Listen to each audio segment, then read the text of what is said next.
En tiempos del rey Carlos III, allá por el año 1419, surgen las tradicionales ferias de febrero en Tafalla, un fin de semana único para presenciar los tratos que cierran los comerciantes, origen de esta fiesta en la que no faltan los buenos productos de la tierra o la artesanía.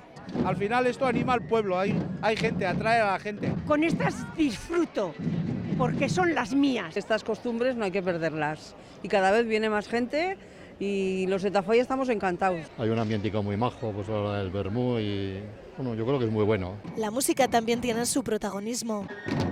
Llegados desde Iparralde, esta tamborrada lleva 7 años haciendo bailar a ritmo de tambores y chistus junto al grupo de chistularis de la localidad. Y cada año venimos aquí con nuestros amigos de Tafalla que nos convidan a participar a la feria. Un colectivo mezclado, que nos hemos hermanado pues, gracias a esto, a este tipo de folclore, música o cultura, como quieras denominarla. Y por supuesto no pueden faltar ellos.